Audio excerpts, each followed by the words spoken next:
Hi. Thanks for coming.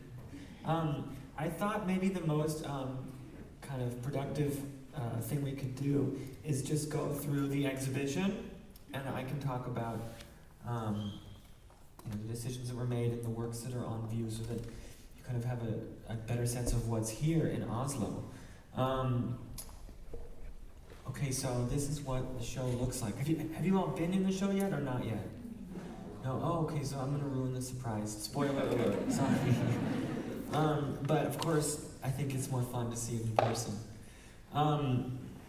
So when you walk into the first kind of, the generative point for this exhibition was really the space here, the museum's exhibition space. And it's a kind of untraditional space, and it's really big. And it was very kind of challenging for me to figure out how I could make the best use of it and to kind of, use it to its maximum potential. And I thought a lot about how to fill it. And it's, like I said, it's very big and a little bit daunting and overwhelming to think about. So I came and visited a year ago, and I was really struck by where the museum is sited. It's right here on this beautiful point overlooking the water, and that made me feel really at home because I live in Los Angeles, and I love going out to the ocean, to the beach, and I love that we were right here on this kind of beach. And I also remarked on the way the space is designed. You walk down, I think, 11 or 12 steps to get into the main exhibition space. And I thought, well, what would it be like if you could just walk into the museum and walk from the lobby straight into the middle of the space and really kind of experience the full volume of the space, and not walk downstairs into it, just to have this totally different kind of experience. And so I decided that I wanted to reconstruct a pier. It's a pier that's based on an actual pier in Malibu called the Paradise Cove Pier. And I decided I wanted to have this reconstructed here at the museum to kind of create this new experience for the viewer of the space, but also to kind of create a mise en scène that for me is one that I really enjoy and use in my life. Like, I love to go out to the beach and to walk to the end of this pier and to think and to dream and to look at the sky and the ocean. And I felt that I could maybe transpose this feeling or this experience in some form into the museum so that the viewers could also kind of understand the state of mind in which I'm in when I'm working and thinking about the other kind of various artworks and projects that I make and that are exhibited alongside this installation. So in order to make this, there were local carpenters built the pier out of reclaimed wood from an old barn, and a painter that I work very closely with from Los Angeles, his name is Andrew Pike, and he's the scenic artist at Warner Brothers, came to Oslo and painted this giant sky backdrop painting on two walls of the main space.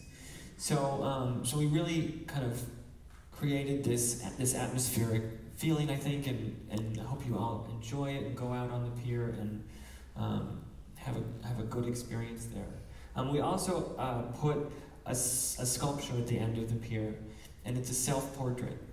Here, we'll see, get a better shot of it. Oh, that's from up above the mezzanine, looking down.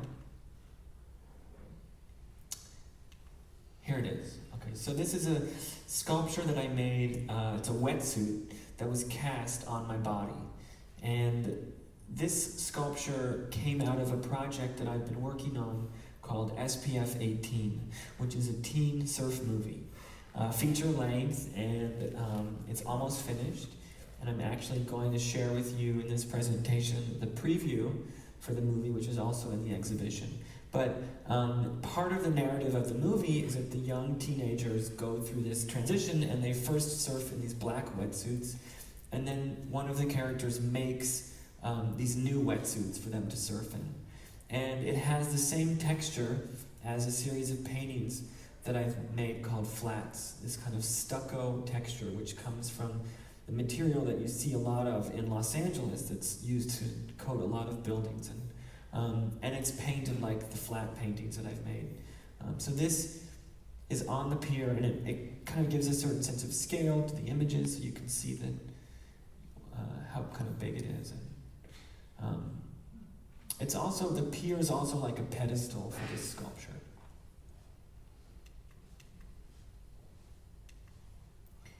So this is another example of a time where I used the sky backdrop mural in my work. This is an installation that's up now at the Huntington. It's a library, museum, and botanical garden in Los Angeles. And then here's another picture just to show you another time that I used it. It was in an exhibition in Paris where we painted the whole gallery with this sky backdrop kind of image. Okay, so the other thing that you see when you walk into the main exhibition space is this giant yellow sunglass lens. And this is a piece that kind of came out of another project also. It's related to another thing that I do, which is that I make sunglasses. I developed a sunglasses brand called Freeway Eyewear. And it's something that I started to work on when I was in school. And I didn't really know what I wanted to do, so I decided to just make sunglasses, and that they wouldn't necessarily be art, and they didn't have to be a precious thing. They could just be something for everyone. And so from making this project, I kind of had this idea of taking the lens out, blowing it up, and kind of zooming it in on this detail, and creating a sort of monumental sculpture based on the sunglasses motif. And for me, the sunglasses are really kind of like a symbol of Los Angeles, and they're also kind of an object that at its very basic properties, it's something that changes the way that we see. And to create something at this scale in plastic was also a way of referencing a certain group of artists who made sculptures in Los Angeles in the 60s. They're called the Finnish fetish artists, and they used industrial materials like plastic to make work that kind of dealt with certain ideas about light and space in Southern California. Oh, there's another picture of it. Wait, no. Here, okay. And another work in this main exhibition space is called The Big Chill, and it's a frozen yogurt sculpture made in marble and styrofoam. And I like the idea of putting these two materials together because someone once told me that styrofoam lasts forever, and I wondered really if it lasted longer than marble, and that we'd have to wait a long time to see, but maybe we would see over time what would happen. And why frozen yogurt? Well, frozen yogurt is something that I really like. I eat it every day. I grew up with it because my father owned a frozen yogurt shop in Los Angeles called The Big Chill, and I used to go there every day after school. And so for me, it's kind of like I've said before, it's like a prop from my life. Okay, this is the final piece in the main gallery, and this is the set from As It Lays, and it consists of a few different things. In the back is a sky backdrop painting, and it was painted for this talk show. It was the first time I ever used this motif, this image, to create an artwork, and it's nice for me to see it next to the mural, which is kind of the most recent time I've used this motif. But there's another element, which are the flats, and as I mentioned before, there was a series of works that I then kind of made out of this set, which had the same texture as the wetsuit, this kind of stucco texture. And then in the front is the stage with the two chairs and the sign. And this was a set that I built so that I could do a kind of talk show. And I wanted to do something where I felt like I could make portraits. And I thought a lot about, how I could make portraits and what that would mean today, or the time I made this a few years ago, and what portraits would look like in the contemporary world. And my thinking about this kind of coincided with, coincidentally, with what was Oprah Winfrey's last season on television of the Oprah Winfrey Show. You guys know who that is, right? She's world famous. And I started watching Oprah's last season because I had never watched her before, and I felt like it was an important thing for me to see if I wanted to participate in the conversation around her and what she did, and I really liked it. Like, I just really enjoyed watching it. And the thing that I liked the most was that in between these, the moments where she was talking to her subjects, her guests, and they would mostly talk about their recent projects, a book or a new album or a new movie that they were promoting. But in between, Oprah would kind of get to ask them kind of questions like, well, what do you wear to sleep in? Or, I don't know, like, what's your favorite? Do you like, what kind of peanut butter do you like? Or, and you'd really get a kind of little bit of her subject's kind of character would come through. And I always thought that was the most interesting part of what she did, and that really felt like it had something to do with making a portrait. And when I say making a portrait, I'm thinking about it in a very traditional sense of kind of showing someone's likeness, capturing someone's likeness. So I thought, well, what if I made a talk show and eliminated everything except for those specific questions, the ones that would reveal something about someone's life or character that was kind of more true or more of a likeness. So that's what I did. And I built this set to do that, and started inviting people to come and talk to me. I asked them questions, but I only asked questions that anybody could answer, that had nothing to do with promoting their current projects or anything like that. So here's some of the people that I spoke to. This is the writer Bret Easton Ellis, and he's someone who will come back into this story in a minute. This is Jamie Lee Curtis. This is the late Vidal Sassoon. All the people that I talked to were people who I felt were like LA people who had kind of made some sort of contribution to the landscape.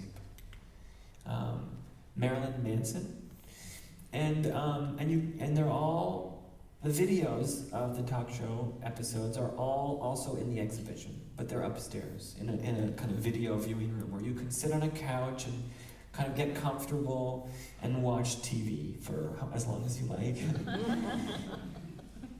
Oh, and that's Melanie Griffith.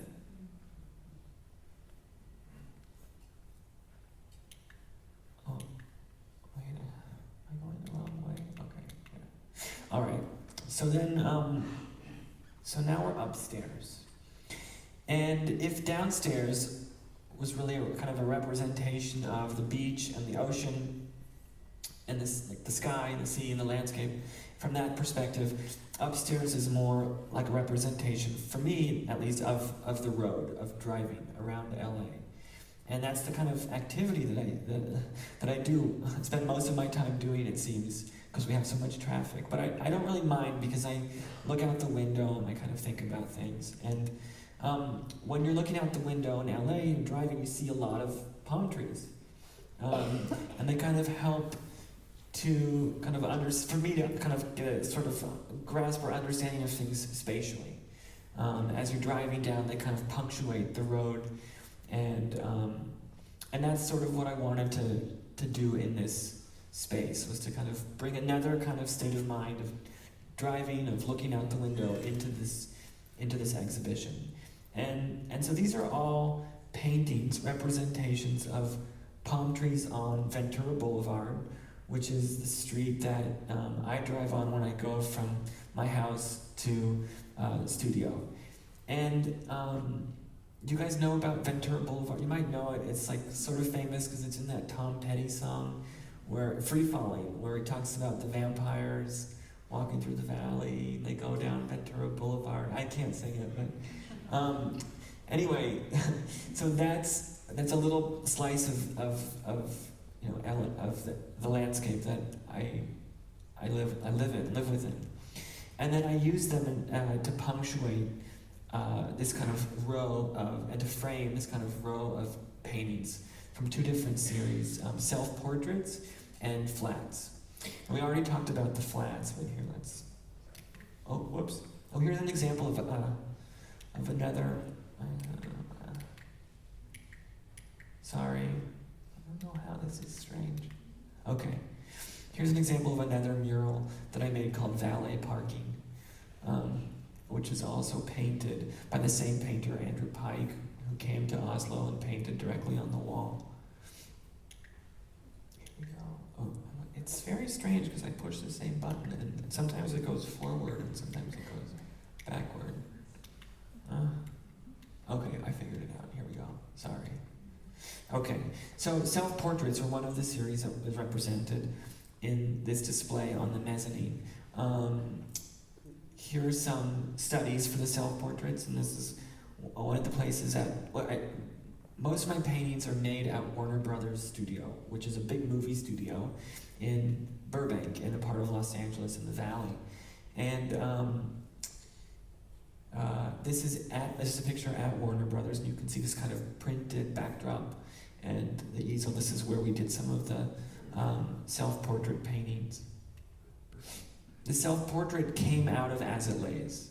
So when I was making the talk show, in addition to making the set, I also had to make a logo.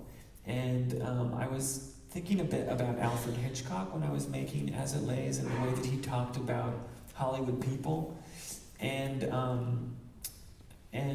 so in homage to him, I decided to do a kind of profile logo for this project. And maybe you've seen Alfred Hitchcock Presents, but in the beginning opening credits of his TV show, he turns into a kind of profile logo. And so that's what I did. I kind of created this profile logo and then decided that I wanted to turn it into a kind of object that would be kind of like a sign. And I wanted to use the materials of kind of LA vernacular. So we ended up making panels out of fiberglass and airbrushing them. And those are the kind of the materials that people use to make surfboards and used to do custom car projects and custom car renovations. And so at Warner Brothers, we built these panels out of fiberglass and developed these techniques to spray paint them with airbrushed acrylic. So for my first show, I made 20 self-portraits in different colors. And this was a kind of image of those 20. And then in the show, there's the complete group of 20 studies for the self-portraits that were made for this first exhibition in 2013. And here's pictures of that exhibition. Oh, that's a more recent self-portrait where I'm taking a selfie. And I took it in the studio at Warner Brothers, so you can see the paint splattered floor of the studio underneath my hands and my phone. This work is in the exhibition. It's called Self-Portrait Surf Shop.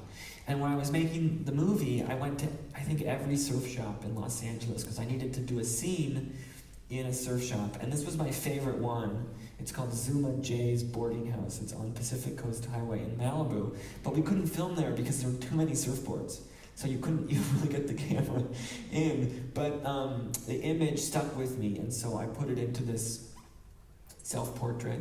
It also kind of, because, like I said, the materials that I used to make these self-portraits, fiberglass and airbrushed acrylic, were inspired by kind of the making of surfboards. It was kind of nice to do a painting of surfboards in these materials.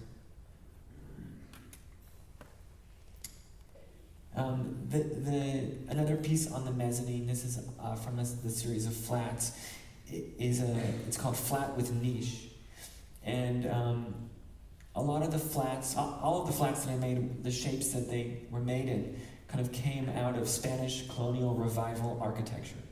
And this is kind of a dominant architectural form that you see, style that you see around Los Angeles, and it specifically kind of goes back to the golden age of Hollywood, But before that, even earlier, it goes back to the earliest permanent settlements, which were built in California, which were the missions, which were built by Spanish missionaries. And they are kind of characterized by this kind of adobe surface, which has become stucco, and these kind of arches, and these kind of Spanish architectural details. So, and tiles, of course, tiles too. So all of these elements kind of fused together into this work, where I then put this sculpture of the Maltese Falcon on the shelf. And the Maltese Falcon is this prop from a movie that really kind of is all about desire, dreams, and fantasy. This is the self-portrait that's also in the exhibition. And it kind of has a similar, in the skin color, similar to the sky backdrop paintings that you'll see in the show. And another flat that's up on the mezzanine. Again, this shape comes from like a window that I saw driving around Los Angeles in this shape. A kind of Moroccan star that is typical of this kind of architectural style. The colors for the flats, like the gradients of yellow and red, come straight from the sunsets in Los Angeles. And this is a picture of two flats, including the one in the exhibition on the right, being made at the studio. Okay, so this is another self-portrait. It's not this was a billboard that I did on Sunset Boulevard, and it became this painting. And this painting is in the exhibition. It's the newest painting in the exhibition. And I was asked by a nonprofit arts organization to propose an idea for a billboard on Sunset. And I said, well, how about my self-portrait? And they said, okay, we'll see. And then the city of West Hollywood said, okay. And so it went up, and it was supposed to be up for 3 months, but I guess nobody else applied for this billboard, so it stayed up for 3 years. And this is an image of it that I took from a hotel next door. So the Sunset Strip is a kind of mythical street in Los Angeles. It's a section of Sunset in Hollywood. It's famous for its billboards and signage. And there's all these billboards that move along the road that you can see, and other kind of landmarks that I like. There's the Sunset Tower Hotel, which is the Art Deco building on the right. And it has a great restaurant, but it's this famous place where John Wayne used to live, and he actually kept a cow in the hotel so that he could have fresh milk. And Howard Hughes lived there too. And then across the street, the kind of modern hotel used to be the Hyatt. And in the 70s, it's where all the heavy metal bands used to party. But when I was in high school, it's where we stayed after prom night at that hotel. And then in the foreground is the House of Blues, which is a venue that's closed down. It's going to get, I think, torn down. There's also the Saddle Ranch, which is a Western bar with a mechanical bull, if that's your thing. And then in the distance on the mountain, in the back, you can see the Griffith Observatory. You know what? I have detail shots. I'm sorry. Here's the Starline tour bus, which takes people to look at movie stars' houses.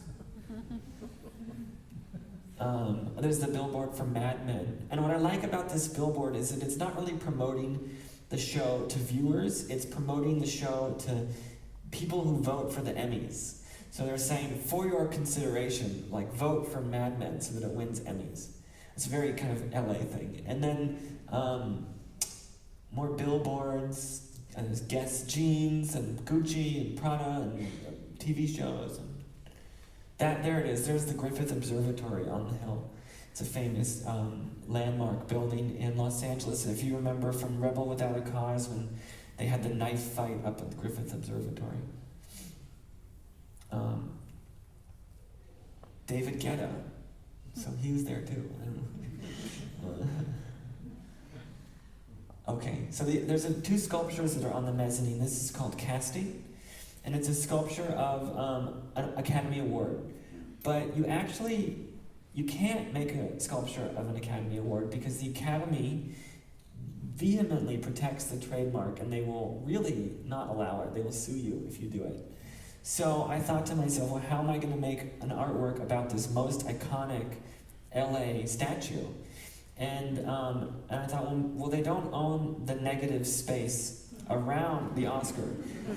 So I made a mold of an Oscar. And that mold was made in 2 parts, in plaster and silicone. And then I took those 2 parts and I had them cast in bronze.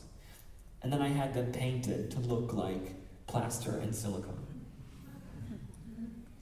So it's a sculpture of what you use to make a sculpture of something you're not allowed to make a sculpture of. And this is the other sculpture on the mezzanine. It's called Desperado. It's named after the song by the Eagles. And it's a movie prop that I found in an old studio in Italy. And I liked it so much that I wanted to keep it. So we cast it, and I had and then I turned it into a bronze sculpture. But it's this funny little thing because it kind of tells this whole story. Like, what is this car doing by this cactus? Like, why is nobody in it? How did it get there? And it reminds me of that last scene in the movie Thelma and Louise when they drive off into the Grand Canyon. So we put it in front of the sky painting. And I think it kind of tells this whole little story there. Okay, so this is the trailer for SPF 18.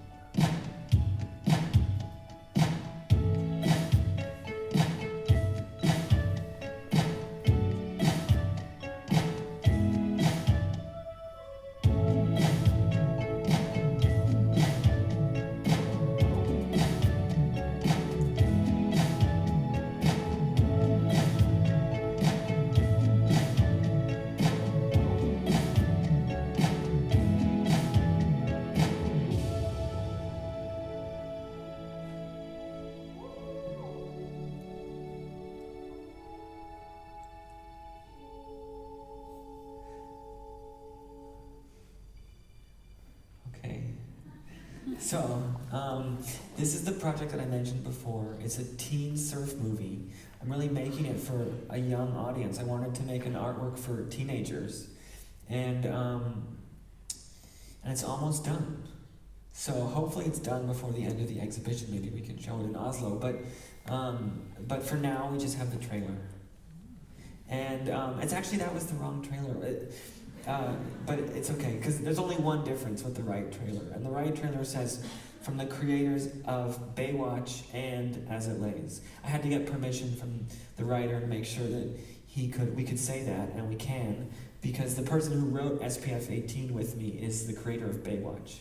So I collaborated with a lot of really great people from the world of film to make it, and I'm very excited about it. And it's about these teenagers who end up house sitting for Keanu Reeves for the summer in Malibu, and it's a coming of age movie, and they're all facing kind of teenage issues as they transition from being kids into being adults, and from being in high school to what comes after. And I think they all in some way kind of use creativity as a way of finding their voice and making that transition more easy.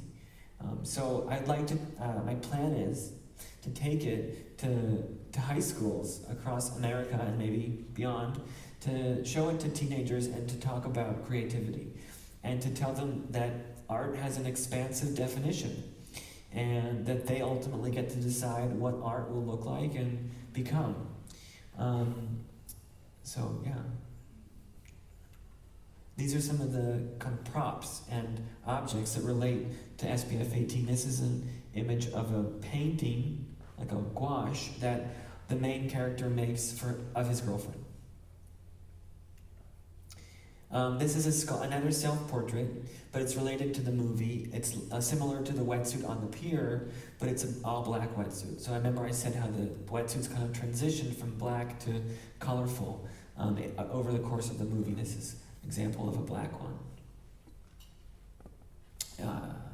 Okay, here's the surfboard. this kind of crazy magical surfboard that you saw in the trailer. And I had a really amazing surfboard painter make this for the movie. His name is Peter St Pierre, and he lives in San Diego, and he's been painting surfboards since the 60s, and he's associated most kind of famously with making all these surfboards for a surf gang it was kind of a surf cult called the Brotherhood of Eternal Love. And they were the main distribution network for LSD in Southern California in the 70s. But there's a very, very psychedelic quality to the way he paints the boards. This is also a prop from the movie. This is a note that Keanu Reeves leaves his house sitter on the front door, and it says, "Mi casa es su casa. Make this the best summer of your life, Keanu." And it is actually written by Keanu. So we had him write out the note. So. There you go, you can see it better now. Okay, and this is a board of all the costumes that we made for the movie. And there was an amazing costume designer that I worked with. Her name is Mona May, and she did the costumes for a lot of my favorite kind of 90s movies. Clueless, and A Night at the Roxbury, and Romeo and Michelle's High School Reunion, Never Been Kissed. She was an amazing person to work with. So it's also like a storyboard. It kind of shows the whole storyline of the movie.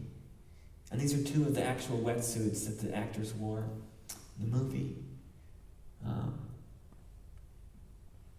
And some wetsuit accessories that we made. And I made the cap, the glove, and the booties. These are small sculptures. And in as much as the kind of full body wetsuit sculpture is meant to kind of reference classical sculpture, these kind of booty, glove, and cap are kind of like almost like fragments of classical sculpture. The way that you'd see a sculpture, and then it'd be missing the hand, and then you'd find the hand in a kind of display cabinet next to it. Okay, so another project that's in the same kind of gallery as the SPF 18 trailer and props is called Rough Winds.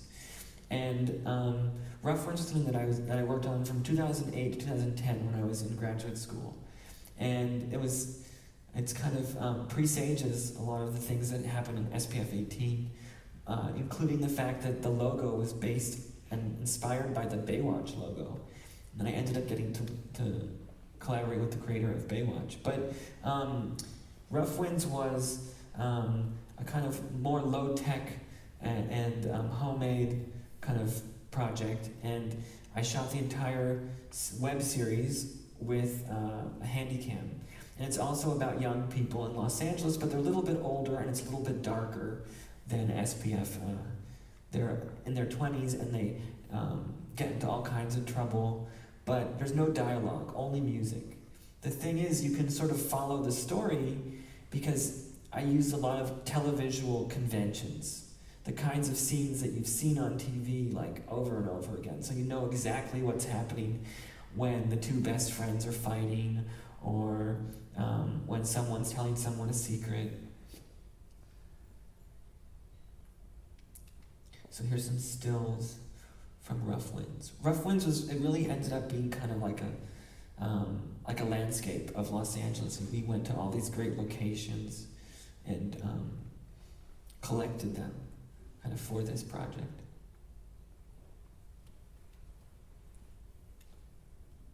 Rough Winds was also the tool that I used to kind of present my sunglasses brand, Freeway, for the first time. It was almost like a expanded idea of an advertisement. And it also takes us back to the Sunset Strip, where it was shown on the Videotron. The Videotron is used for commercials, but the city of West Hollywood also allows, I think, for 1 minute of cultural programming every hour or something. So I applied for the minute, and they gave it to me. And so it played for an entire summer just a 1 minute version, a 1 minute shortened, edited clip of it. So in the final gallery, I think we're in the final gallery now. They call it the Dolphin Gallery because it's where the Jeff Koons dolphin used to hang. And the dolphin, but it's the one with the window, so you can actually look out in the water and maybe actually see a dolphin. I don't know. There's 2 works from a new series of paintings that I made in collaboration with the writer Bret Easton Ellis. Do you guys know about Bret Easton Ellis? Some of you? He's a really amazing writer and my favorite writer and someone who I've been really excited about since I was a teenager. And some of his books are Less Than Zero and American Psycho and The Rules of Attraction, which have all been turned into movies. But he's born and raised in Los Angeles, like me, and shares a certain kind of, I think, fascination with the city and its culture, but he comes at it from a much darker place than I do, and we sort of just, so the works sort of kind of reflect that. But to tell you about kind of how this came about, briefly, I look a lot at kind of the history of Southern Californian art, and one of the traditions that is very prevalent is this idea of a text painting. And we have a lot of artists that make text paintings in LA. People like Ed Ruscha and John Baldessari and Barbara Kruger and Raymond Pettibone and Larry Johnson and Alexis Smith. And I always kind of liked that work and thought, well, that's a great tradition, but how could I participate in that or kind of engage with that on some level? And I was always very intimidated to do that. I'm not a writer, and it just felt like unnatural for me to imagine doing that. At the same time, I was thinking about this. I was working with Michael Burke, the Baywatch guy, and we were writing the story for SPF 18. And I was thinking, my gosh, I love this process. I love working with this writer so much. Like, maybe there's another way I can work with a writer and do something, incorporate it into my practice, my work. And it just dawned on me, well, why not combine these 2 interests? Why not kind of work with a writer to make text paintings? It was just it kind of came together. And I thought, well, who's my favorite writer? It's Bret. And if you remember, Bret's one of the people that I interviewed in As It Lays. And we had developed a kind of nice friendship. And so I was able to approach him and ask if he would ever be interested in doing a collaboration. And he was excited about it. So we started this process of working and meeting and kind of imagining what this could be. And we knew it was going to be about Los Angeles. And Bret started kind of developing this world of characters and locations, just like he does when he starts a novel. And so from that world, he started to imagine what these people were doing or thinking, and started writing these little texts. And he ultimately wrote a lot of them, and we would meet every time he had a new batch. We would go through them together and edit them down, and we ended up picking our favorites, and I would collect images, photos, stock photography of things and ideas and references about Los Angeles and images of the city, and would put his text with these images and started laying them out with different fonts and in different ways, and they became this series of text paintings. And what I was saying before about Bret having a kind of darker sensibility, me having a brighter sensibility, we sort of met in the middle, and I think that was kind of a source for some of the tension in the work. So this piece says, Trent looked at Tara again and realized his crush was just an essay on the failure of modern eroticism. And this one says, as I downed my 4th tequila, the sun fused with the horizon and rendered everything the same blazing shade of pink. So these are together up in the Dolphin Room with another sunset painting. I don't know if we have a picture of it, but this is a picture of the exhibition that Bret and I had together in Los Angeles. And you can see the way we installed the work.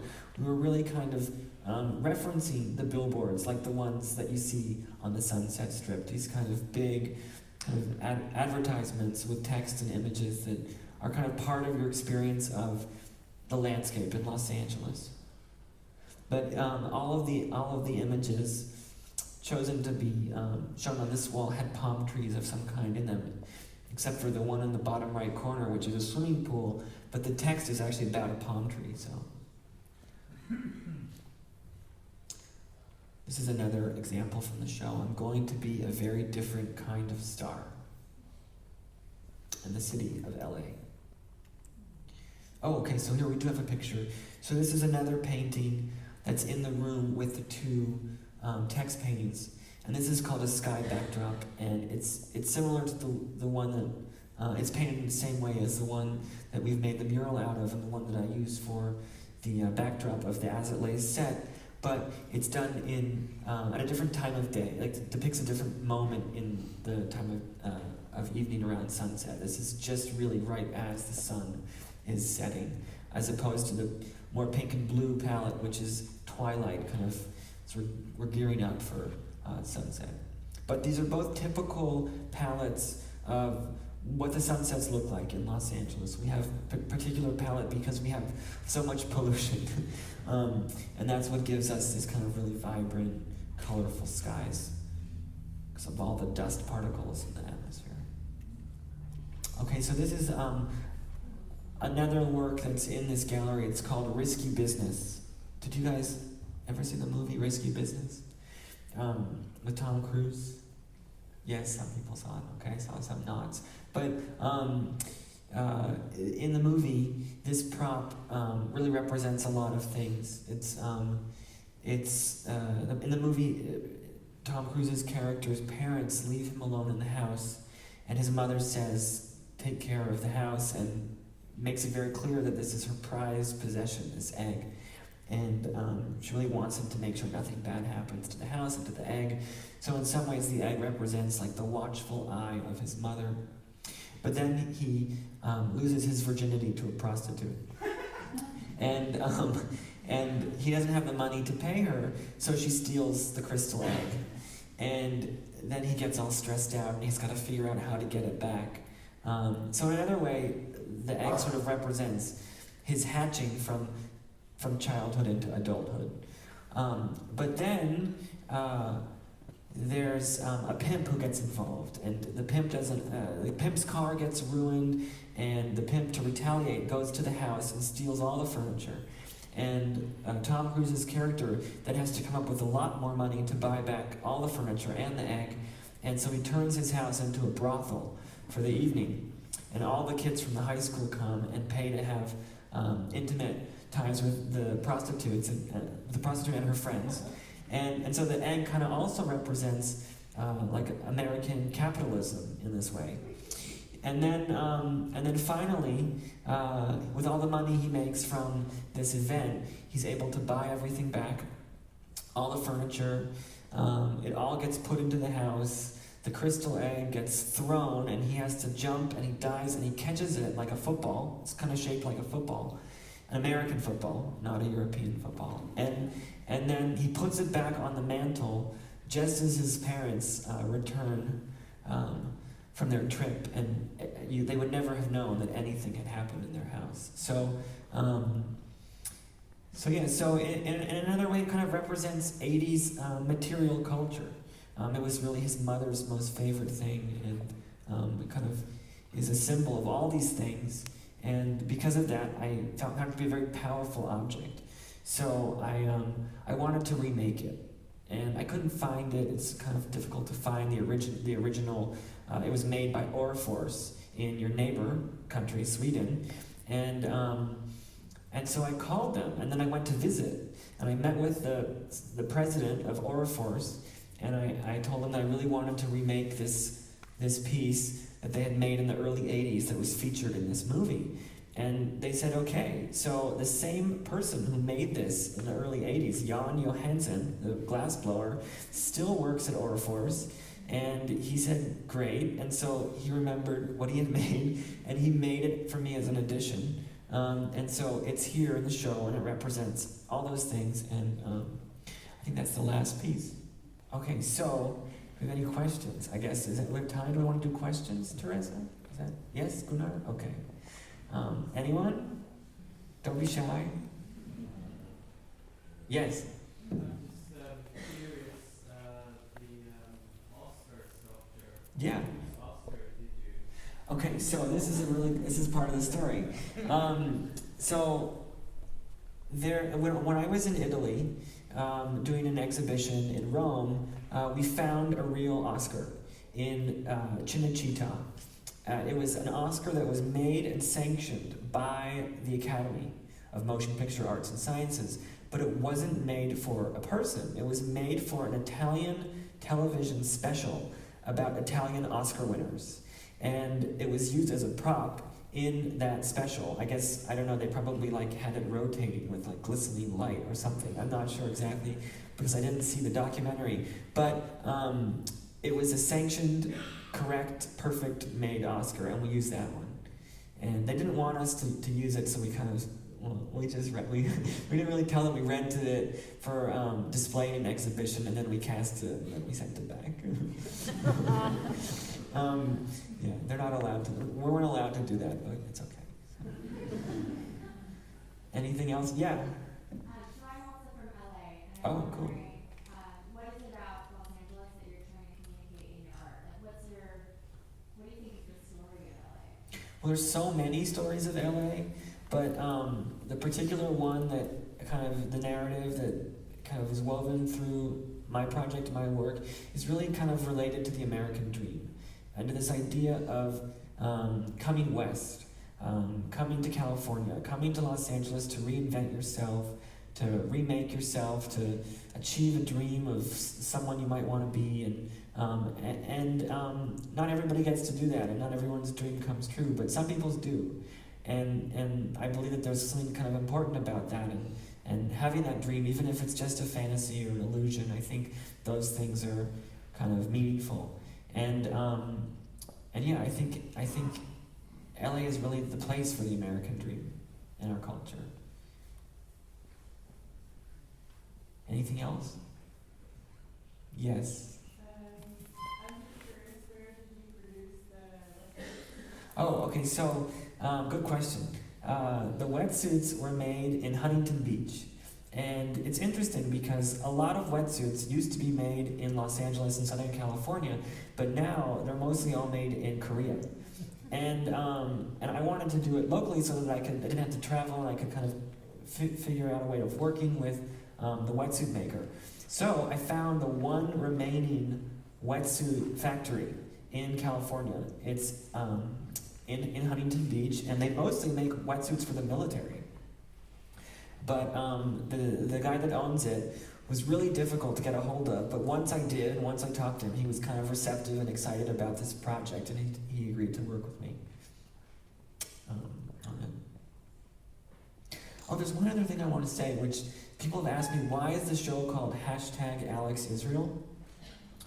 And I decided to call it that because, well, the hashtag is a tool that we use in social media to aggregate images, to aggregate things, to kind of bring things that share a similar theme together so that we can easily look through them.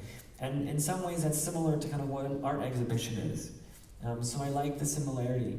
But also, I live in Los Angeles, and I like to see what's going on in the exhibition. So if you are in the exhibition and you take a picture and you hashtag it, then I can find that picture and I can see what you're doing. And I kind of enjoy that voyeuristic pleasure from so far away. So please take selfies and pictures and hashtag them, and I'll like them.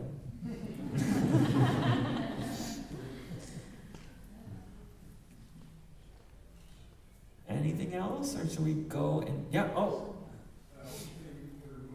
I'm sorry? A Ferris Bueller's Day Off. Any other questions? What's your favorite movie? Summer? Somewhere. Oh, I'm sorry. Oh, somewhere, yes, of course, with Stephen Dorff. Stephen Dorff is one of the subjects of As It Lays. So you can, if you like Stephen Dorff, you'll love As It Lays.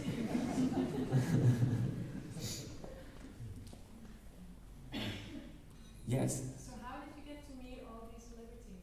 Well, it was a lot of work.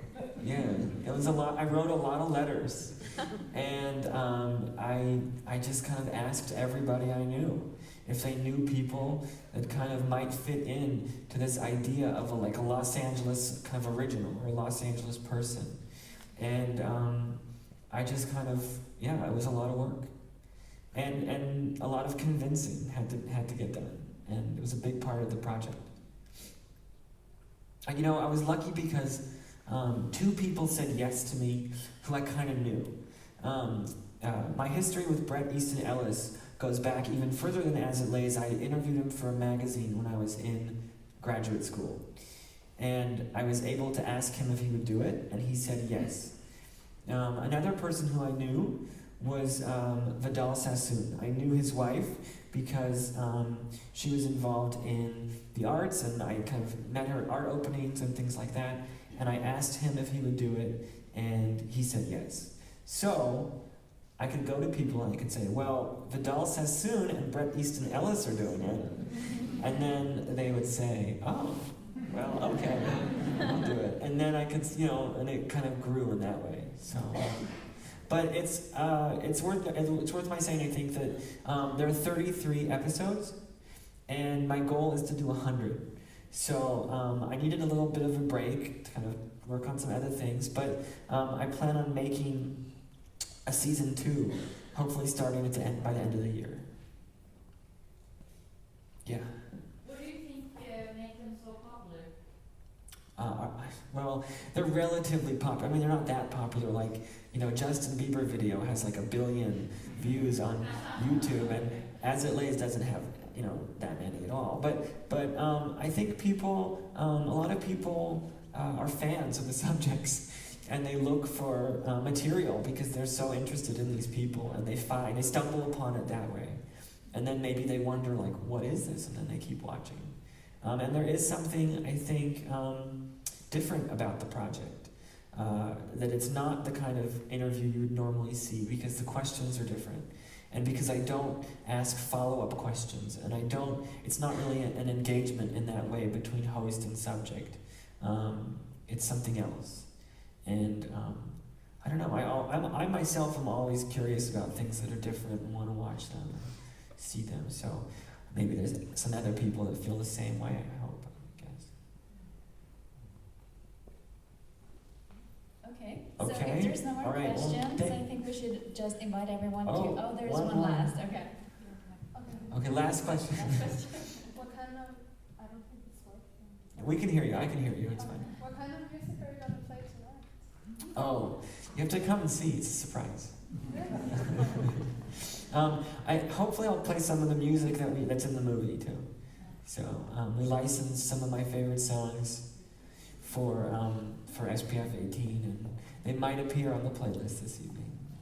But yeah, come. So anyway, thank you guys so much for coming. I hope you enjoyed the show, and thanks for being so hospitable. I felt so welcome in your country, in your city, in your museum. So thank you, and yeah, have a good night.